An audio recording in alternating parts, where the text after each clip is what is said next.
Alhamdulillahillazi wa kafa, wassalatu wassalamu ala nabiyil mustafa wa ala alihi wa sahbihi ahlus sidqi wal wafa. Asyhadu an la ilaha illallah wahdahu la syarika lah, wa asyhadu anna Muhammadan abduhu wa rasuluh allazi la nabiyya ba'dah.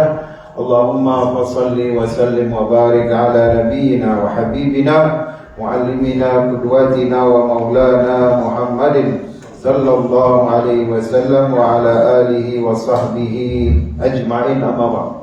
Mungkin tirainya dibuka aja Bu, biar kelihatan. Jamaah salat Isya Masjid Al-Fahir rahimakumullah. Alhamdulillah, Allah masih memberikan kita nikmat istiqamah sehingga kita hadir dalam majlis ta'lim yang diadakan oleh Masjid Al-Fahir.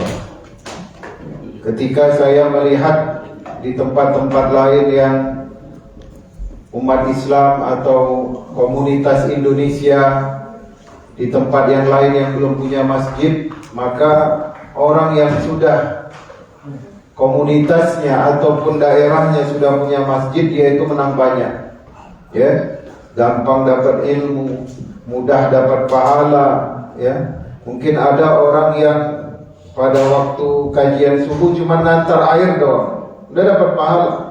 Kalau mereka enggak, dia nunggu harus kajian bulanan, harus nunggu kajian bulanan. Ya, kemudian Ramadan enggak bisa yang namanya itu untuk tilawah bersama. Jadi mencar-mencar. Kemudian kalau Ramadan itu biasanya kalau enggak punya masjid, tarawihnya kadang-kadang semangatnya itu di weekend aja. Karena tidak ada yang saling mengingatkan. Tapi kalau sudah punya masjid, ya, ada yang mengingatkan, terus ada yang menjadi penyemangat untuk sholat tarawih, kemudian ikut majelis taklim, walaupun itu di weekdays, ya. Jadi orang yang komunitasnya sudah diberikan masjid itu seharusnya lebih bersemangat. Tapi kadang-kadang saya lihat yang tidak punya masjid, yang ngajinya sebulan sekali, semangatnya kadang lebih besar. Mungkin karena sebulan sekali Bu, ya. Nah, jadi mudah-mudahan dengan adanya masjid kita termasuk orang-orang yang berjihad dengan masjid, ya. Kan kita jihad kita tidak seperti orang-orang yang ada di Gaza. Kadang-kadang kita lihat, ya, seolah-olah Allah itu tidak adil. Kenapa begitu mudahnya mereka mati syahid, sedangkan kita yang di Amerika atau yang di Indonesia ini, mana ladang jihadnya? Justru ladang jihad ada di depan matanya masing-masing. Ittaqullaha mastata'tum. Bertakwalah kalian kepada Allah sesanggupnya kalian aja.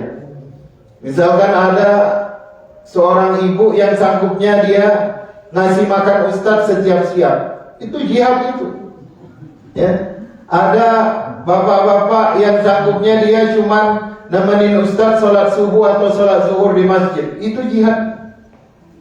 Ada orang yang bilang, nanti saya ustadz masa tua di Indonesia pengen nikmatin suara air terjun, ya, kemudian sawah yang hijau, padahal kampung halamannya di Bekasi, mana ada air terjun, ya kan? Dia bilang, bapak punya cucu di sini, ya, punya mantu Spanish bule, jihadnya di sini, jangan ditinggal. Di situ jihad kita. Ini menunjukkan apa? Menunjukkan bahwasanya Allah itu adil. Cuma memang orang Gaza ada keistimewaan, orang yang di Syria ada keistimewaan, karena mereka menjadi tempat tanda akhir zaman. Maksudnya genosida atau genosid yang dilakukan Israel itu sudah ada dalam perencanaan Allah. Mau tidak mau harus nerima, karena ada hadisnya itu. La yazaluna min ummati, kata Rasulullah SAW, akan senantiasa ada dari umatku satu golongan yang mereka akan tetap berada di jalan yang benar, walaupun mereka di dalam tekanan musuh-musuh Islam, dan mereka selalu memenangkan pertempuran terhadap musuh-musuh tersebut. Kemudian Di mana itu ya Rasulullah, kata sahabat. Kemudian Rasulullah mengatakan itu ada di Baitul Maqdis. Ya, kemudian wa akna fil Baitul Maqdis, dan di serambi-serambi Baitul Maqdis. Nah, jadi Gaza itu termasuk serambi Baitul Maqdis. Kata Rasulullah, mereka akan senantiasa istiqomah walaupun yang lain sudah pudar istiqomahnya. Kita lihat kan Saudi kemarin Riyadh season, wah, seperti bukan orang Arab ketika mereka berjoget-joget. Ya, kita lihat penyanyi dari Amerika, kalau orang Indonesia itu udah dikatakan nenek-nenek ya. Joget-joget tanpa pakai ini, pakai rok ya. Enggak pakai rok, pakai ini doang. Pakai bikini coba. Joget-joget di depan syekh yang pakai apa namanya itu syekh? Egel namanya itu. Joget-joget. Tapi Allah masih mengatakan nanti di sekitaran Masjidil Aqsa itu akan ada dari segolongan umatku yang berpegang teguh terhadap agama ini. Walaupun mereka ditekan dan diserang oleh musuh-musuh mereka, dan mereka kadang-kadang memenangkan pertempuran itu, ya. Dan mereka ketika ditimpakan kesusahan oleh musuh-musuh Allah, mereka menganggap itu cobaan kecil saja. Jadi kalau ibu lihat kepedihan yang dirasakan oleh mereka, kita jangan mengasihani mereka. Yang kita kasihani ini diri kita. Kita termasuk di golongan yang mana? Golongan yang bersama orang-orang Yahudi atau golongan yang bersama orang-orang mukmin? Kadang-kadang kan ada yang bersama golongan orang Yahudi, gak peduli dia, apa aja dia beli. Dia gak ada yang namanya boikot. Semua barang-barang yang dibuat oleh orang Yahudi dia beli. Berarti kita yang diuji. Mereka diuji dapat surga. Kemudian sampai datang ketetapan Allah, kata di situ. Sampai datang ketetapan Allah, yaitu mereka diberikan kemenangan, tapi dalam waktu yang lama. Ya, kata sahabat, di mana itu? Itulah di Baitul Maqdis dan di serambi Baitul Maqdis. Jadi seluruh negeri Syam itu, Syria, Lebanon, Palestina, Jordan, itu serambi Baitul Maqdis. Oleh karena itu, tema kita malam ini adalah nilai-nilai keimanan di dalam berukhuwah. Apa itu berukhuwah, Bu? Berukhuwah itu artinya adalah kalau nggak tahu berukhuwah, berarti yang harus disalahkan suaminya ini. Ya, Mas Mugi, kok istri antum nggak jawab apa itu ukhuwah? Kelamaan motong ikan gini, Bu. Ukhuwah adalah persaudaraan. Ya. Jadi di dalam bersaudara itu ada nilai-nilai ukhuwahnya. Ada nilai-nilai keimanannya. Nilai keimanan yang pertama, kita nggak usah panjang-panjang, ya. Nilai pertama dari keimanan di dalam berukhuwah adalah menyempurnakan iman. Ada satu hadis, walaupun hadisnya dhaif, tapi dhaifnya dalam tingkat yang tidak istilahnya palsu ataupun bukan hadis yang makruh, hanya karena di dalam salah satu periwayatannya ada yang dhaif, dan dia dhaifnya karena hafalan. Man lam yahtammu bi amril muslim falaysa minhum. Barang siapa yang tidak peduli dengan urusan orang Islam, maka dia tidak termasuk golongan mereka. Jadi nilai keimanan yang pertama dari ukhuwah adalah ukhuwah itu menyempurnakan keimanan. Bahkan ada dalam satu hadis lagi, kama qala Rasulullah SAW, barang siapa yang bangun di subuh dan dia sedang berada di timur, tapi tidak mengetahui keadaan umat Islam di sebelah barat, maka dia tidak termasuk golongan mereka. Kita nih bangun ini di Los Angeles, tapi kita nggak mau peduli dengan keadaan di Gaza. Kita nggak mau dengar berita. kita juga nggak ngeboikot, kita juga nggak ngasih donasi, kita juga nggak mendoakan. Itu dihitung imannya kurang ketika berjumpa dengan Allah. Maka nilai yang pertama dari ukhuwah itu adalah menyempurnakan keimanan. Ya, bahkan Rasulullah SAW itu senantiasa memupuk persaudaraan di antara muhajirin dan ansar. Apa itu muhajirin, Bu? Oh, bapak-bapaknya kita tanya. Muhajirin apa, Pak? Selain Ustaz bilang nggak boleh jawab, ya. Muhajirin asal katanya dari oh, berarti nggak salah ibu, Bu. Memang bapaknya yang kalau ngaji itu hanya sekedar ingat terus lupa gitu. Nggak mungkin kan di sini udah datang Ustaz hebat-hebat. Ya. Muhajirin adalah orang yang meninggalkan tanah Makkah untuk berhijrah ke Madinah. Kalau kaum Ansar adalah asli penduduk Madinah yang menerima kaum Muhajirin. Itu dipersaudarakan. Yang paling sering kita dengar persaudaraan antara Salman Al-Farisi dengan Abu Darda. Ya, ketika itu Salman ini dari Makkah, walaupun dia aslinya Persia kan. Salman ketika di Madinah di pasar dia jumpa dengan istrinya Abu Darda radhiyallahu anhu. Namanya Ummu Darda. Ini Bu untuk ibu-ibu. Jadi nanti bisa ibu praktekkan. Salman Al-Farisi lihat Ummu Darda ini kok lesu. Bukan karena pakaiannya. Para sahabat itu biasa pakaiannya itu warna-warnanya gak ngejreng, lusuh. Tapi kalau dunia itu, Pak, dunia itu ngejar mereka. Tapi mereka gak mau istilahnya itu ngelayanin gitu loh. Jadi yang dilihat oleh Salman bukan pakaian, tapi kenapa ini Ummu Darda ini agak lemes gitu. Ditanya, ya Ummu Darda katanya kan. Di mana saudaraku? Maksudnya yang dipersaudarakan oleh Rasulullah. Abu Darda. Oh, itu saudaramu katanya. Dia seolah-olah tidak tinggal di dunia lagi. Ya, sepanjang siang dia berpuasa, sepanjang malam dia bertahajud.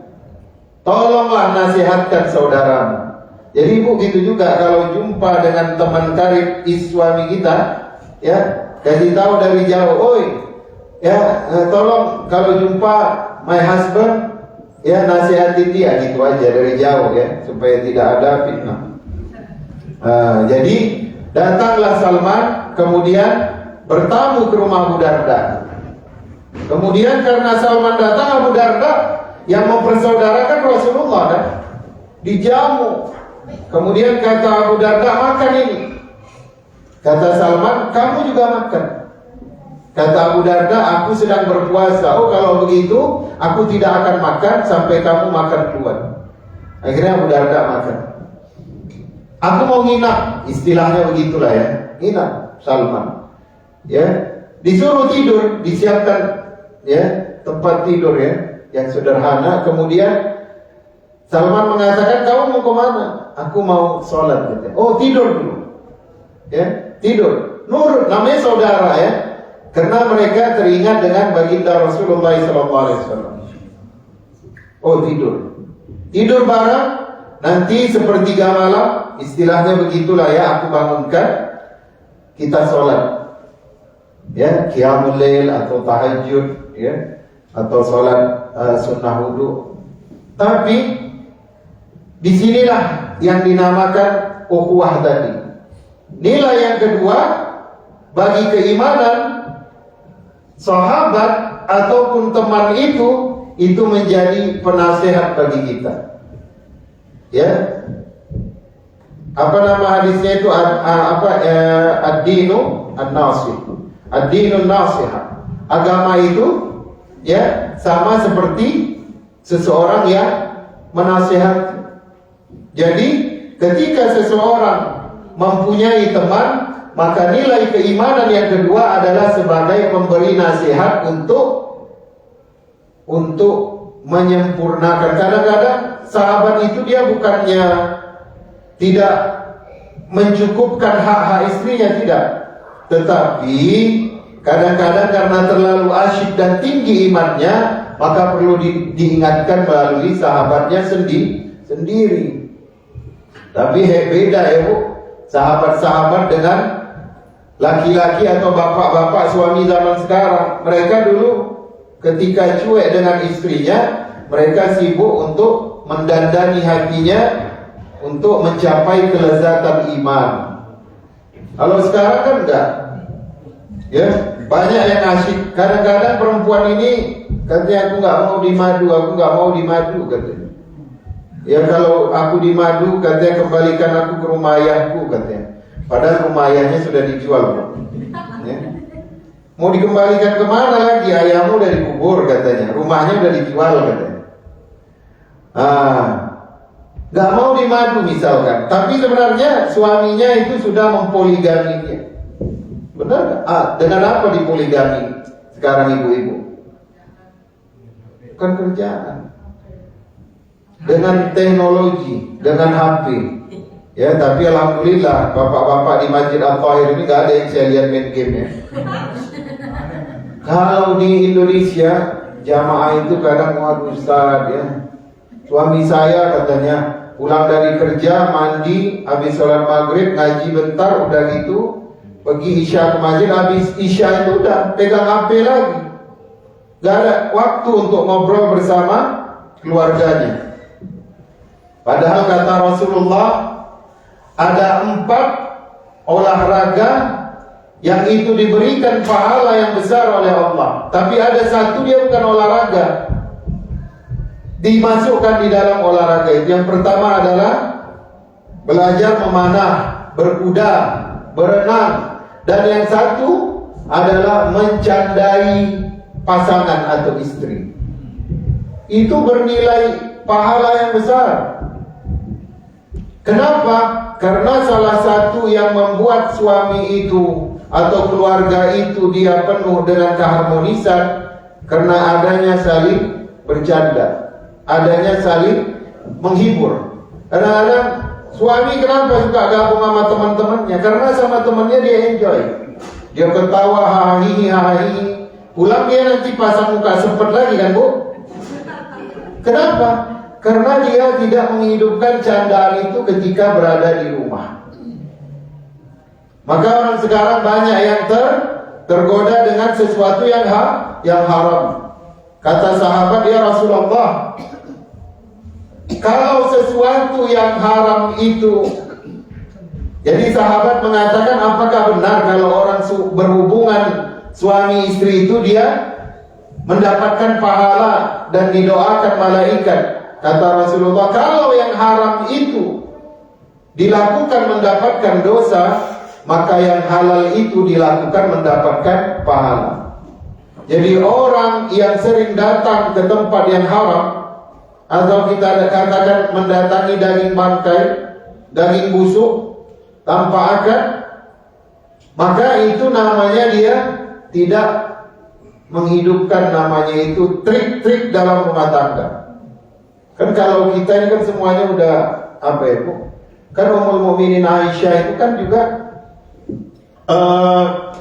menghidupkan suasana rumah tangga itu menjadi bahagia. Bahkan kan ada yang termasuk sunnah baginda Rasulullah SAW, yaitu apa namanya? Itu shower together.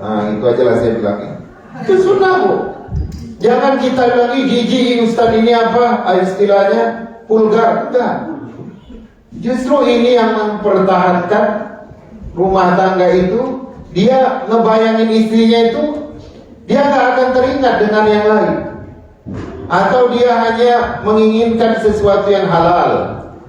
Ya, kadang-kadang kan ada kalau mengingat istrinya jadi hilang selera makannya kan. Ingat sekretarisnya dia jadi makan nambung. Aneh begitu. Karena apa? Karena dia tidak menghidupkan kunci-kunci kehidupan rumah tangga yang ditinggalkan oleh baginda Rasulullah sehingga syaitan yang mengajarinya. Si bulan lebih cantik, si bulan lebih seksi. Bulan pula ya, nanti LGBT pula. Bulana lebih seksi, bulana lebih ramping, bulana lemaknya gak banyak. Itu syaitan itu, Bu. Ya. Makanya Rasulullah melalui Ummul Mukminin Aisyah itu memberitahukan kepada umatnya trik-trik dalam menjaga keharmonisan rumah tangga. Ya. Bercanda aja dengan istri, Pak, itu termasuk dengan amal yang disunnahkan. Berapa banyak orang yang ya setahun 2 tahun tidak pernah dia buat istrinya tertawa. Ya, kalau pulang itu so serious. Tapi kalau di kantor dia orang paling ramah di dunia.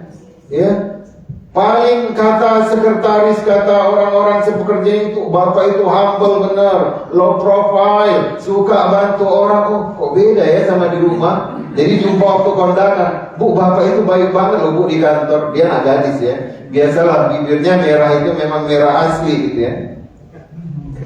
Bu, bapak itu baik di kantor, suka bantuin saya gitu. Oh ya, pokoknya kalau ada fotokopian ketinggalan zaman dulu ya, kalau sekarang kan udah paperless ya. Kalau ada kopian ketinggalan itu pasti dia anterin ke meja saya gitu. Ya. Padahal Rasulullah mengatakan dalam sebuah riwayat, khairukum li ahli wa ana khairukum li ahlihi wa ana apa nama sambungan hadisnya? Saya bilang khairukum li ahli.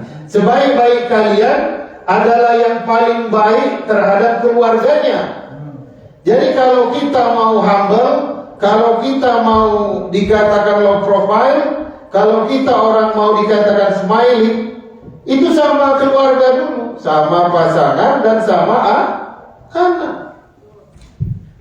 Dan aku adalah orang yang paling baik terhadap keluarga, kata Rasulullah. Aku orang yang paling baik terhadap keluarga, benar. Rasulullah SAW kalau sudah berada di sisi Khadijah, ya, Rasulullah itu seolah-olah sudah dunia itu diciptakan untuk Rasulullah dan Ummul Mukminin Khadijah. Kalau sudah berada di rumah Khadijah, Rasulullah itu nggak mau keluar. Kalau bukan urusan umat, Rasulullah itu rasanya betah berlama-lama dengan Khadijah. Bayangkan, siapa sekarang yang mau berlama-lama betah sama istrinya? Ya? Jangan kalau dia potong cake di kulkas nggak dia cuci, jangan dimarahi. Ya, panjang ini kebiasaan ini nggak nyuci. Gitu. Ya, dibiarin begitu aja kotor di wastafel. Ya, akhirnya dia cari temannya yang biasa, ahi. Jadi Rasulullah mengatakan, bapak-bapak, yang paling baik itu sama keluarga dulu. Kadang-kadang kan ada kiai itu datang, diundang di sebuah hotel untuk ngasih motivasi. Dia bawa istrinya, karena istrinya kan ini istilahnya ada momeo dikit gitu. Selalu nggak puas dengan Pak Kiai ini, nyai ini. Akhirnya udah, besok ikut saya ke hotel. Sampai di hotel dia ceramah memukau ya dengan intonasi dan retorikanya. Wah, semua itu dirut-dirut cium tangan kiai. Biasanya kiai ini nggak mau kalau dicium tangannya, dia tarik, ini dia biarin supaya nyai nengok, melihat ya. You see katanya.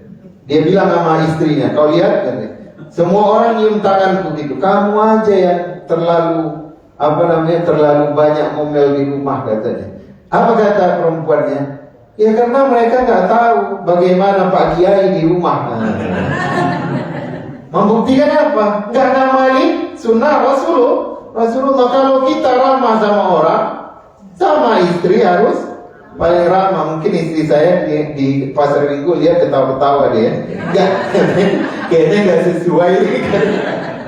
Pasti nanti masuk WhatsApp-nya tuh. Ya? Benar. Dan berat ya tugas jadi ini ya.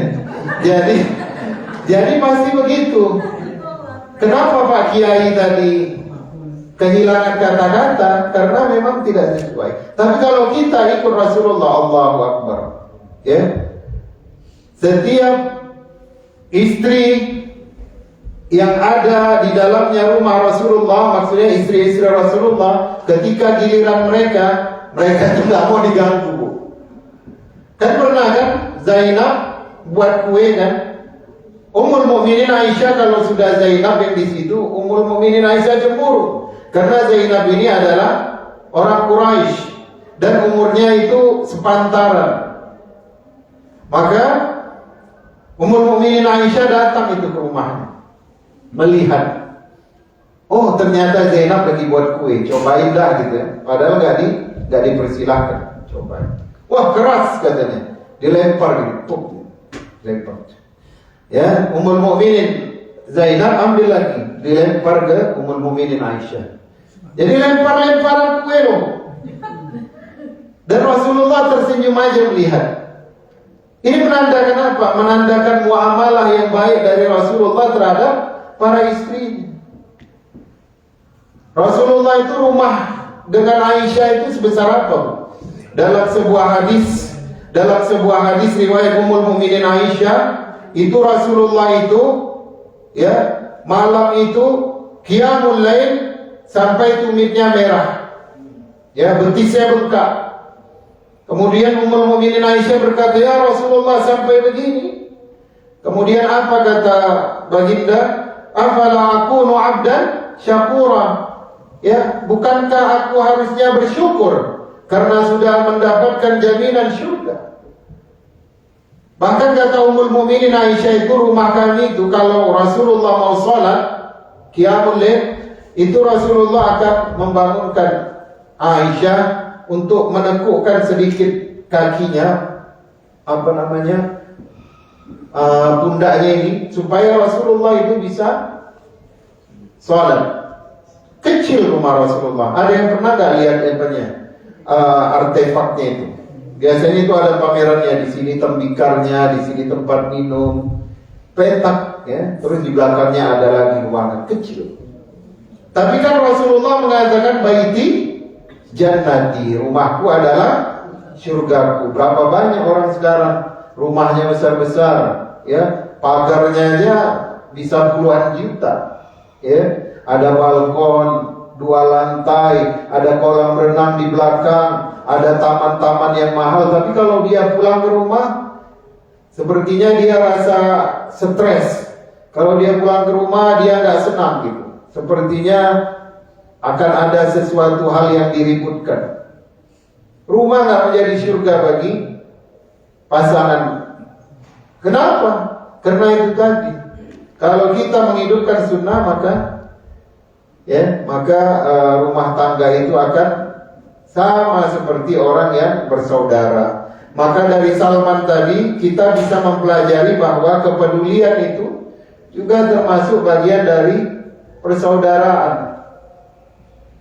Dulu ada 3 orang sahabat yang bernama Ikrimah bin Abi Jahal, kemudian Al-Haris, kemudian namanya satu lagi Hakim, saya lupa binnya ya. Saya ingatnya Ikrimah bin Abi Jahal. Mereka bertiga ikut perang Yarmuk.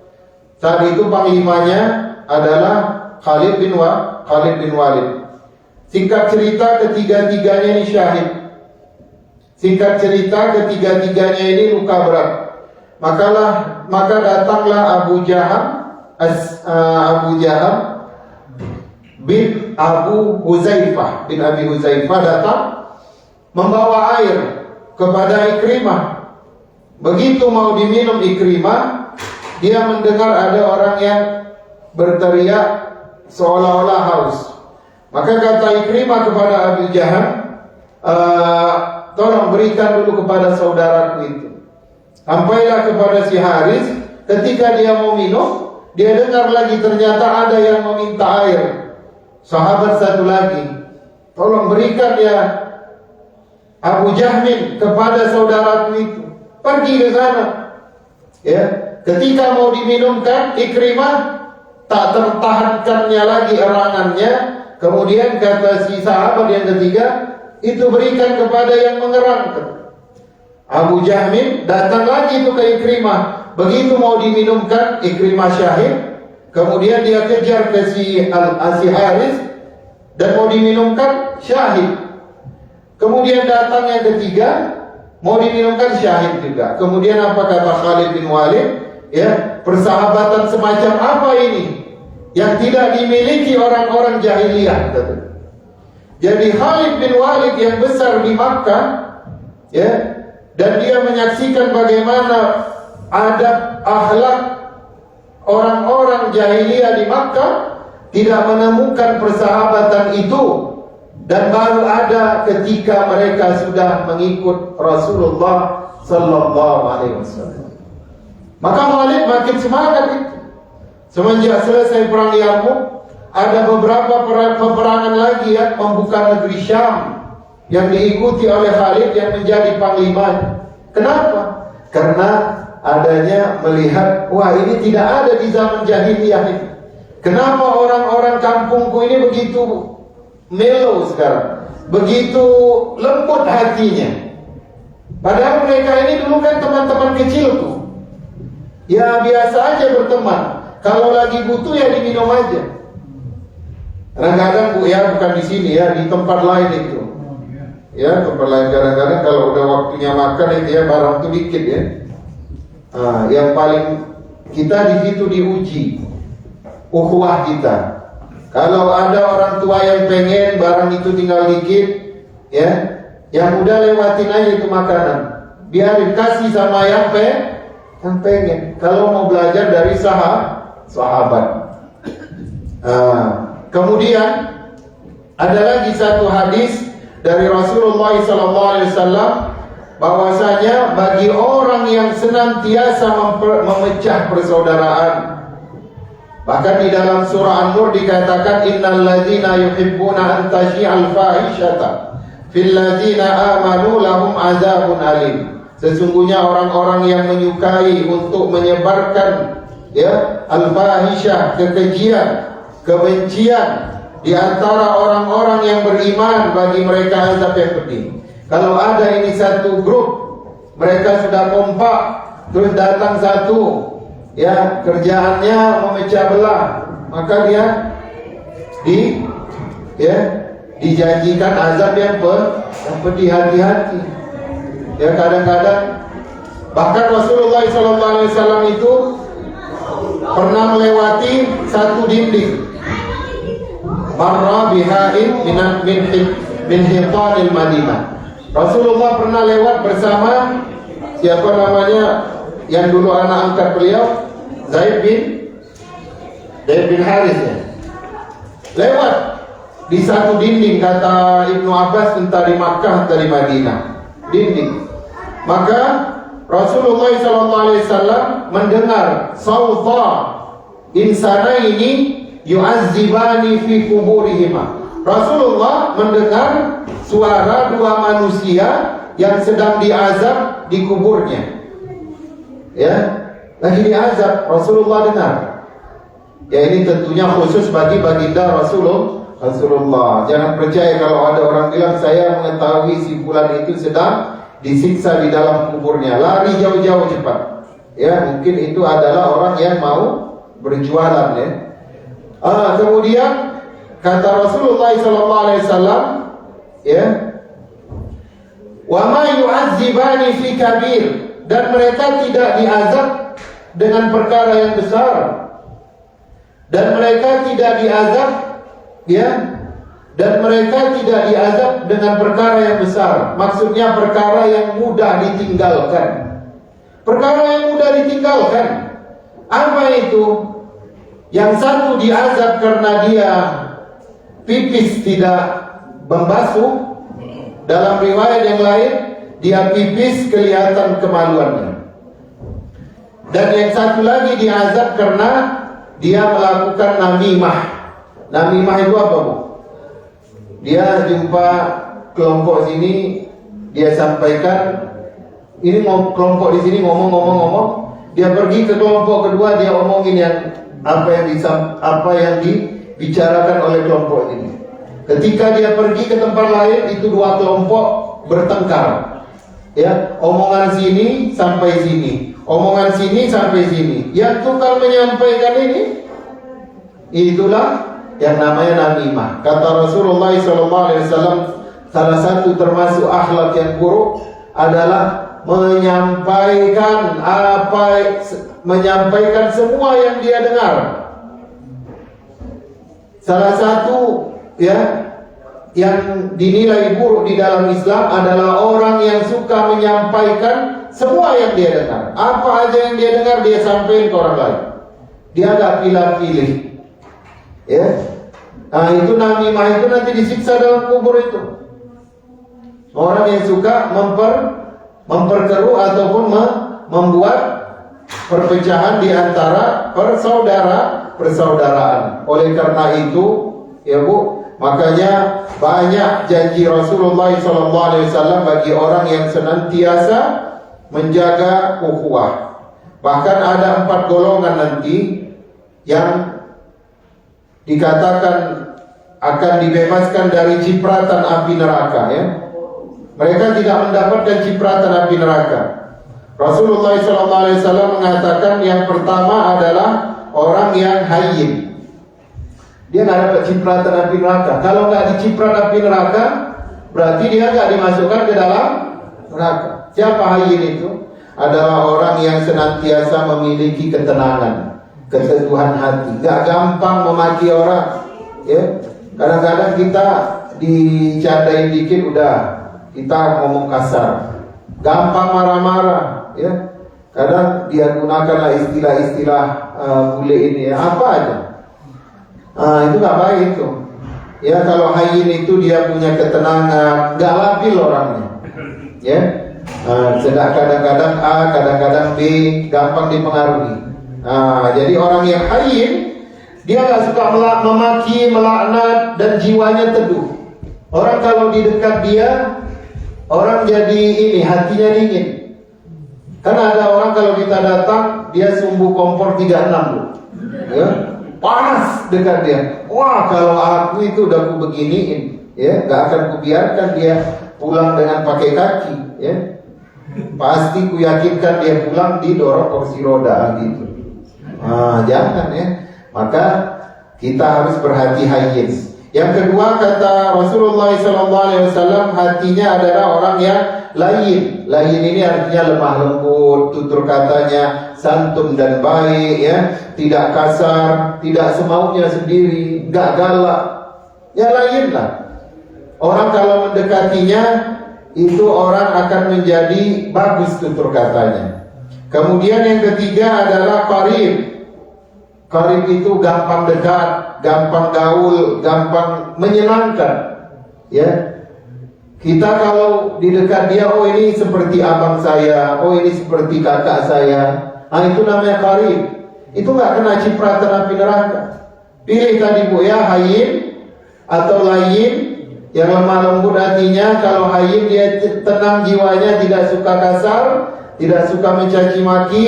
Kalau lain dia orangnya lemah lembut, santun dan baik. Kemudian kalau tidak, yang qarib adalah orang yang gampang bergaul, menyenangkan, dekat, ya. Walaupun kalau diajak bicara dia suka nggak nyambung, nggak apa-apa, ya. Tapi ketika dia di dekat kita itu merasa ada yang mengayomi kita gitu. Kita punya abang gitu loh, ya. Walaupun kadang-kadang ya kita ngomong A, dia ngomong B, nggak apa-apa, ya. Yang keempat itu Mas Buki kita. Yang keempat sahal. Kelompok yang keempat ini sahal, suka memudahkan urusan orang lain. Ya, ini penyakit PNS di Indonesia. Kadang-kadang itu kurang, ya, fotokopi KTP di belakangnya ada fotokopi ini, mesin fotokopi. Nggak boleh di sini Pak. Ya. Kalau kita muda-muda is okay, no problem. Tapi kalau orang tua, dia suruh di belakang kantor itu ada tempat fotokopian Pak, Bapak silakan ke sana. Ya, padahal itu Bapak sudah ngantri, ya kan? Itu namanya tidak sah. Jadi kalau orang yang suka mempermudah urusan orang lain, ya, itu nanti dia tidak akan mendapat cipratan api neraka. Jadi pilih nih Bu, mau orang mau jenis qarib suka memudahkan orang lain, atau mau jenisnya itu qarib, ya, tadi yang memudahkan orang lain namanya sahla. Yang kedua qarib, dia suka akrab dengan orang lain, suka menasihati. Yang ketiga adalah orang yang hatinya lain, lemah lembut. Yang keempat hayyin, tidak suka kasar dan mencaci maki. Pilih antara empat ini. Ya, kalau empat, masya Allah. Tapi kalau dapat satu aja, ya. Kalau saya punya anak gadis, saya ajak berbesan. Ya, insya Allah. Jamaah yang dimuliakan oleh Allah Subhanahu wa taala, maka yang namanya ukhuwah ini adalah sesuatu yang memang harus dipertahankan. Karena yang namanya persaudaraan itu Allah berikan keistimewaan. Apa keistimewaannya, Bu? Di pada mahsyar nanti orang yang bersahabat itu dia memberikan syafaat. Kalau nanti temannya masih nyangkut di mizan, sementara kelompoknya sudah berada di taman surga, maka mereka boleh meminta kepada Allah, mana teman kami yang dulu sama-sama ngurusin pengajian, mana teman kami yang sama-sama khatam Quran, mana teman kami yang dulu sama-sama beresin dapur setelah pengajian. Kok dia nggak ada di sini ya Allah? Siapa namanya? Fulana binti Fulan. Oh, ditanya. Oh, dia sedang nyangkut di mizan karena ada beberapa hal yang masih ditanyakan. Akhirnya karena ada syafaat dari kawan-kawannya tadi di dunia, maka dia dipanggil, dipindahkan dari tempatnya itu langsung tanpa proses yang lain, berkumpul bersama teman-temannya tadi. Jadi ukhuwah itu nanti melahirkan yang namanya syafaat. Jadi kalau kita tidak mempunyai saksi di dunia, ya, maka siapa nanti yang akan membantu kita ketika kita nanti terhambat di 9 proses di yaumil mahsyar? Ya, kan? Dia pandai baca Al-Quran, pandai tajwid, ya. Suaminya juga punya ilmu agama dengan baik. Anak-anaknya tutup aurat. Kemudian anak laki-lakinya sholatnya di masjid. Tapi ya dia sekeluarganya begitu. Teman karibnya, anak-anaknya lepas misalkan, gak sholat. Tetangga depannya, ya sama-sama dari Indonesia, ya istrinya gak bisa ngaji, suaminya gak sholat. Tapi dia sekeluarga itu aja dia yang taatnya, yang berilmunya, yang pandai ngajinya, yang tutup auratnya. Itu nanti gak dapat saksi dia. Ya, kesalehan itu sebaiknya berjamaah. Ya, keimanan itu sebaiknya ditulurkan dalam ukhuwah. Maka ya Imam An-Nawawi mengatakan bahwasanya dia senantiasa kalau berjumpa dengan muridnya meminta untuk, ya, kalau engkau tidak menjumpaiku, katanya, di taman surga, maka panggillah aku atau berikanlah aku kesaksian di hadapan malaikat yang menjaga surga. Jadi kalau mau soleh berjamaah, jangan sendirian. Kalau pandai ngaji, jadi guru ngaji.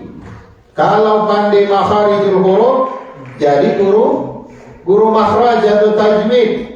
Ya, kalau ada sedikit ilmu, berbagi.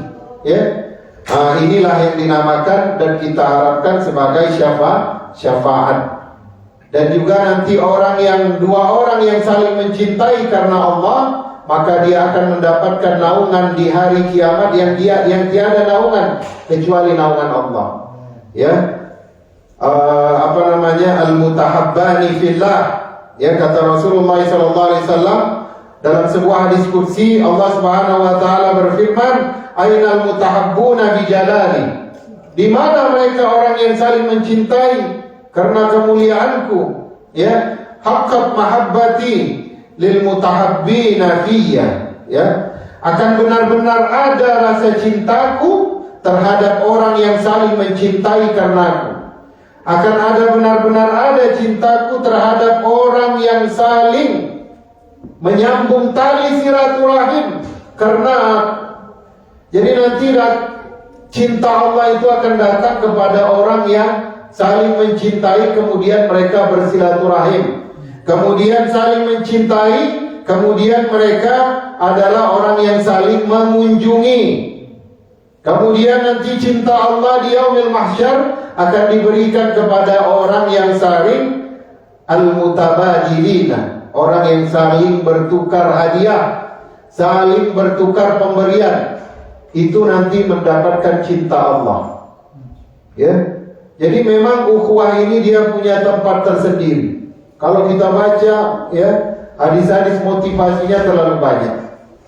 Ya Bu, jadi marilah kita hidupkan persaudaraan ya, terutama di komunitas kita di Indonesia, di di Los Angeles ini, sesama orang Muslim di Los Angeles. Seperti yang saya katakan kemarin, bahwasanya orang yang ketika tidurnya memaafkan orang-orang yang menyakitinya di hari itu, atau ketika dia bangun pagi dan dia memaafkan orang-orang yang menyakitinya di malam hari, maka dia nanti dia itu seperti beramal seperti amalannya para nabi. Ya gulam, in istata'ta an tusbiha aw tumsiya wa laysa fi qalbika ghish, ya faf'al. Ya, kata Rasulullah, wahai ananda, kalau engkau sanggup ya tidur di malam hari atau bangun di subuh hari, sedangkan di dalam hatimu sudah kau buang semua rasa marah, rasa dendam, rasa kecewa ya terhadap saudara-saudaramu, faf'al, lakukan, karena itu adalah kebiasaanku, kata Rasulullah. Dan barang siapa yang menyukai sunnahku, maka dia akan bersamaku di dalam surga. Rasulullah ajarin kepada anak-anak loh Pak. Anak-anak itu biasanya kalau tidur dia bawa dendam gak? Gak ada. Dia mah yang udah kejadian aja. Ya, katanya itu gak ada di dalam pikiranku. Tapi kenapa yang diajarin oleh Rasulullah Ibnu Abbas, seorang anak? Harusnya yang diajarin kan orang-orang tua ya. Karena para sahabat juga bukan orang yang tipe pendendam. Itu satu alasannya. Tapi sebenarnya apa? Rasulullah ingin menunjukkan bahwasanya amalan ini penting. Hatta dia, walaupun dia anak-anak, aku ajarkan. Apalagi kalau dia orang dewasa. Dan ini tahu dilakukan oleh orang-orang Barat. Kata siapa yang mengatakan itu? Syekh Said Qutb mengatakan, aku melihat Islam di Amerika, tetapi aku tidak melihat orang Islam.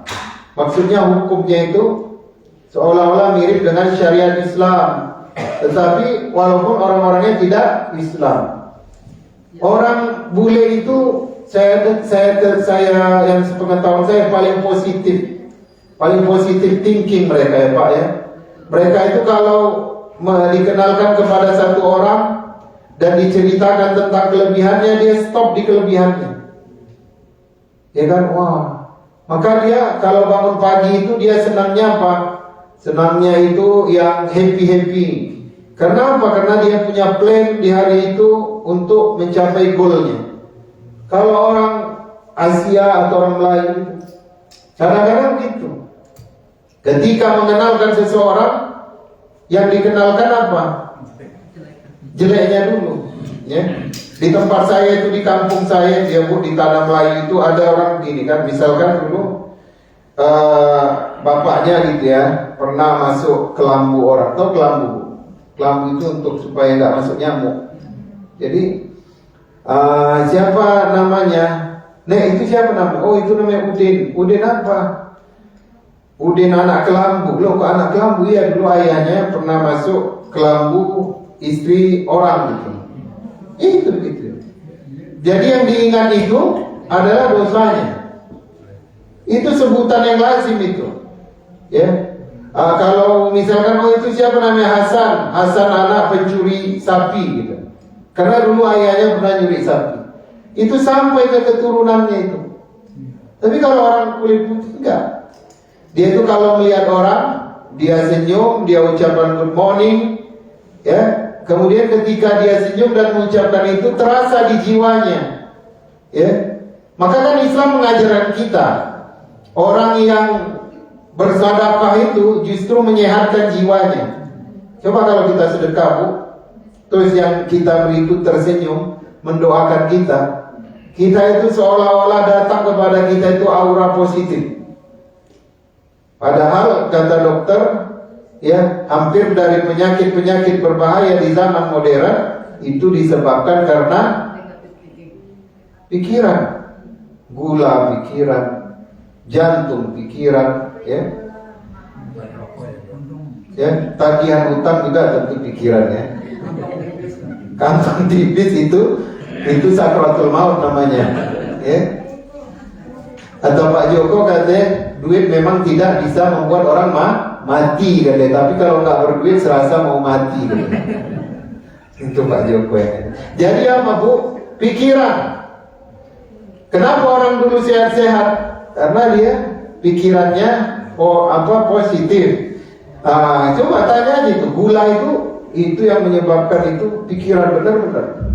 Ya, maka di dalam Islam kita diajarkan untuk berpikir positif, kemudian senantiasa memandang orang lain itu pandang kebaikannya. Ya, kemudian ketika kita melihat seseorang itu ada aibnya, mungkin aibnya sudah diampuni. Dia punya rahasia dengan Allah, dia punya istighfar yang aku tidak mengetahuinya.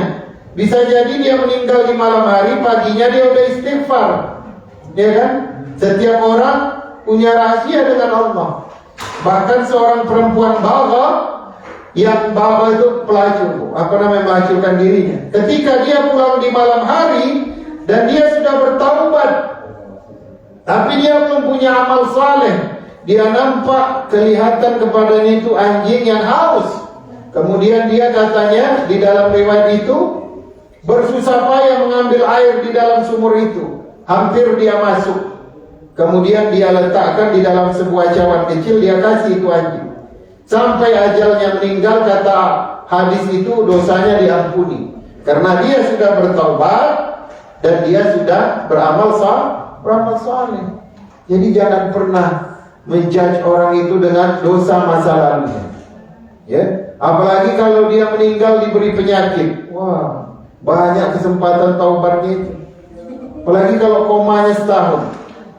Ya, bisa jadi dia sudah diampuni oleh Allah Subhanahu wa taala. Jadi nilai-nilai keimanan di dalam berukhuwah itu menyempurnakan iman, dan yang kedua, nilai-nilai keimanannya adalah sebagai penasehat bagi sahabat, bagi agama. Mungkin kita cukupkan sampai di sini dulu. Bagi yang ingin bertanya, mungkin ada yang bertanya setelah. Biasanya ibu-ibu ini yang terkait rumah tangga tadi, Bu, laporin aja di sini, Bu, biar kita kita ospek bareng-bareng. Oh, nggak berani ya, takut uang belanja dikurangin ya. Iya, silakan Bu Halimah. Tadi 7 tahun. Oke. Latihan apa? Kasidah. Oke. Jadi nggak ada bertanya ini? Masya Allah. Silakan, Bu.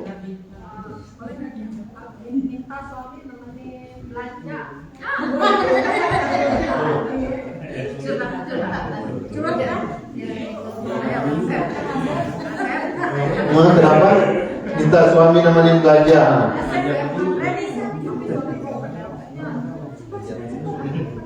Oh.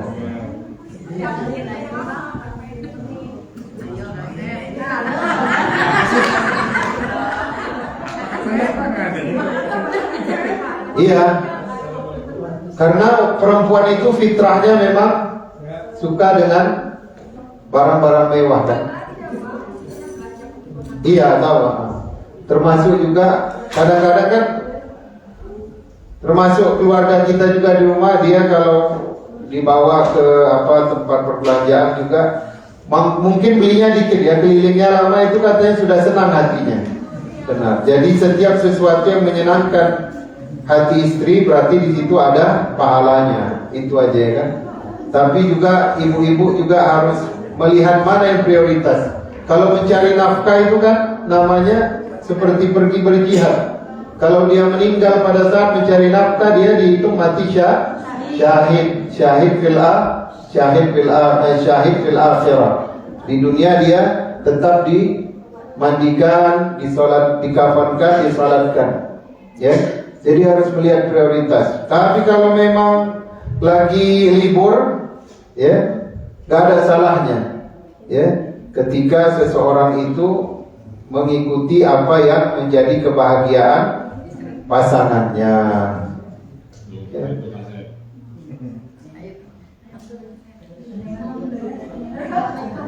Waalaikumsalam warahmatullahi wabarakatuh. Zaman sekarang ini kan bukan bapak-bapaknya yang cari nafkah, tapi ibu-ibu juga cari nafkah. Itu gimana hukumnya? Apa syahid juga? Kalau ibu-ibu syahidnya di mana, Bu?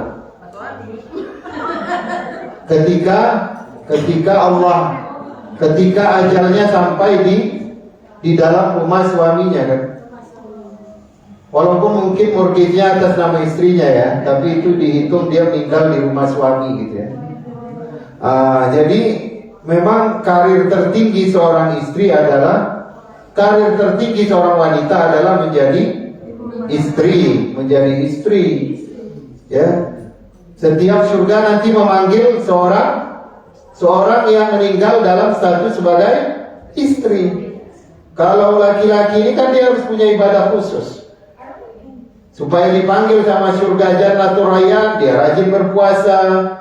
Orang yang mati syahid, dia nanti dipanggil oleh Jannatul Firdaus. Yang rajin bersedekah, ada nanti dipanggil Jannatul Naim, seperti itu. Tapi kalau perempuan meninggal dia sebagai istri, itu semua surga nanti memanggilnya, masuk.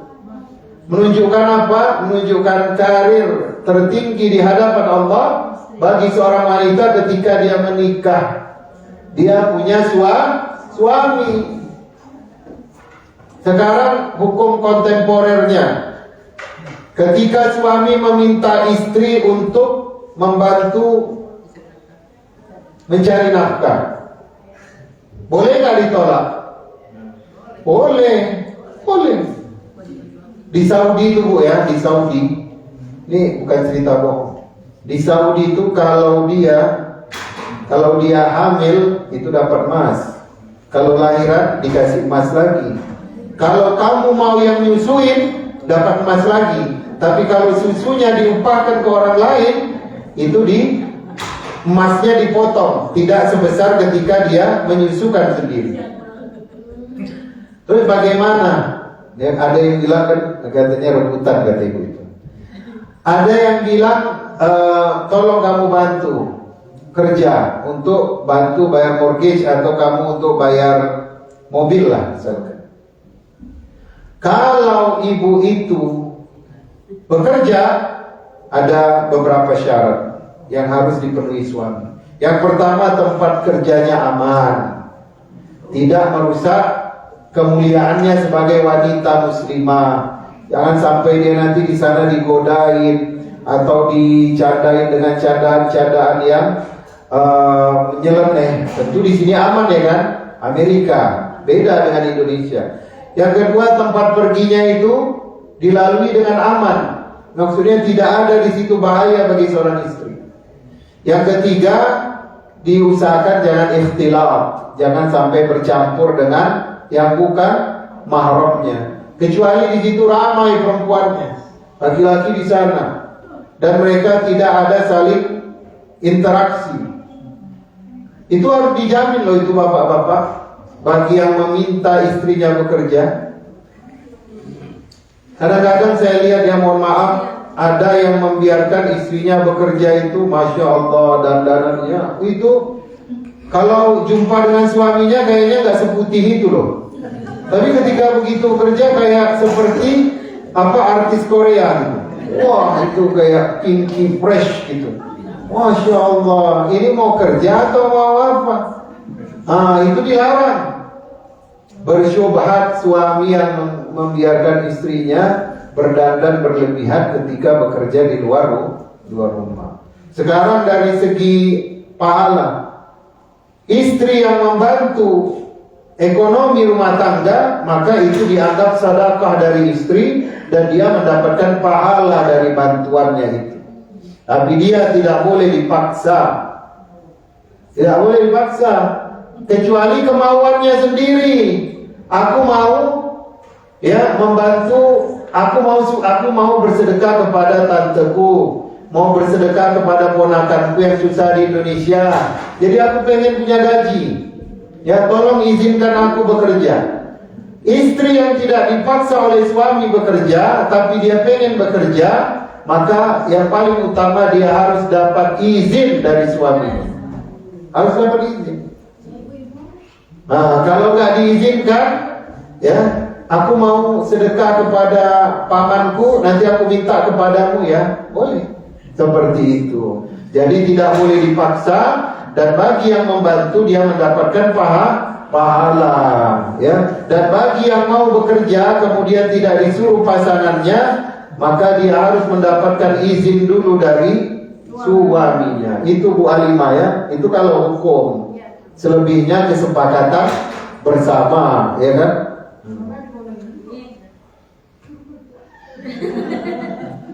Ada lagi, Bu? Ada yang ingin diperjelas? Jadi tanggung jawab suami itu besar sekali, ya. Oh, besar. Bu, ada orang bilang begini. Ini akhiratnya, ya, Pak. Nafkah itu ada berapa nafkah? 4, ya? 4. Iya, nafkah 4. Yang pertama apa? Sandang, pangan, papan, dan lahir, ya. Yaitu tempat tinggal, pakaian, makan, kemudian nafkah batin. Nafkah batin itu bukan apa? Bukan hubungan suami istri, bukan. Itu termasuk dari nafkah lahir itu. Nafkah batin itu menyenangkan dia, membuat dia tersenyum, membuat dia bahagia, membuat dia merasa rumah itu menjadi rumahnya, teduh, tenang hatinya. Kalau si istri itu selalu dibuat nangis, selalu dibuat sedih, maka dia nggak dapat yang namanya nafkah batin.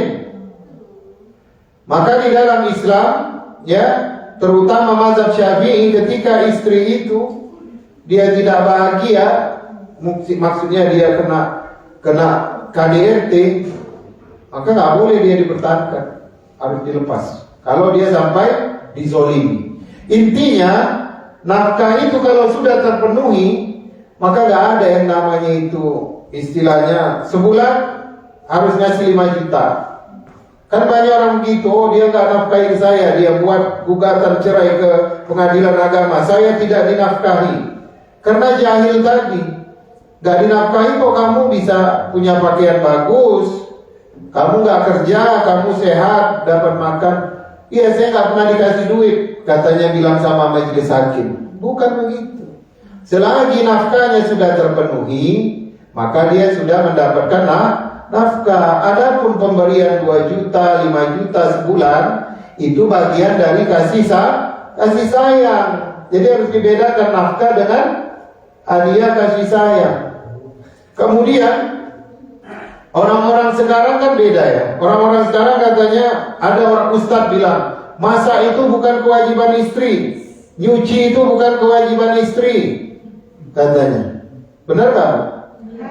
Secara bahasa benar. Tetapi ketika semuanya dikerjakan oleh suami, maka nanti istri pulang ke hadapan Allah, dia gak punya pahala. Ya.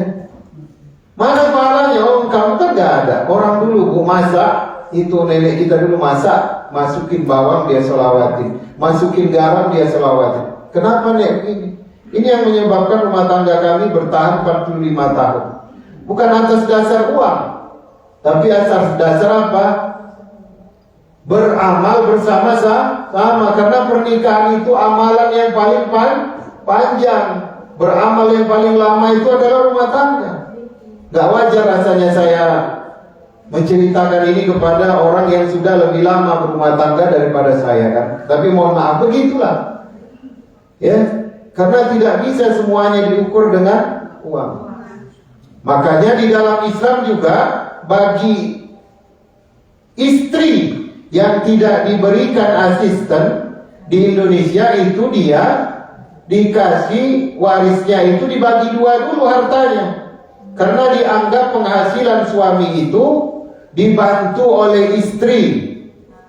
Ya, yang nyiapkan baju dia, yang nyetrika, yang nyuci, yang ngambil dari kamar, yang jaga anaknya. Bahkan di Indonesia itu yang ngantar sekolah anak pun perempuan. Kadang-kadang ibu-ibu itu terbanting di jalan besar di atas motor, saya kasihan. Saya bilang sama bapak-bapak jamaah, usahakan anak diantar oleh supir atau ini ojek. Kadang-kadang istrinya juga agak percaya, takut anak diculik. Ya itu pahala dia. Tapi jangan sampai dipaksa. Yang antar anak nanti kamu, yang antar anak ke ini kamu, nggak boleh itu. Itu bukan tugas dia benar. Perempuan itu masa dia disuruh rally di atas jalanan itu. Kadang-kadang dia suka bingung. Oh ini kayaknya kompor belum dimatiin. Dia pasang sen kanan, belok ke kiri. Jadi jangan dibully dia. Kenapa? Karena suami itu menumpukan tugas itu semuanya kepada istrinya. Itu di Indonesia itu. Kalau di sini kan pakai mobil ya.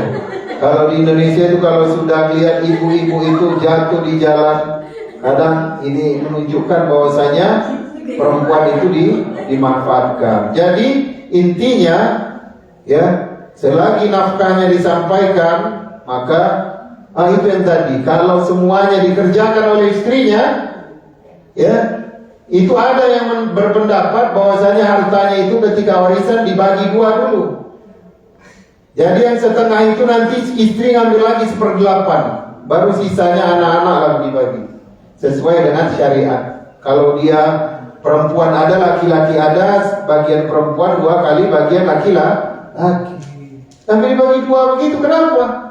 Karena memang dia bantu untuk suami mencari harta.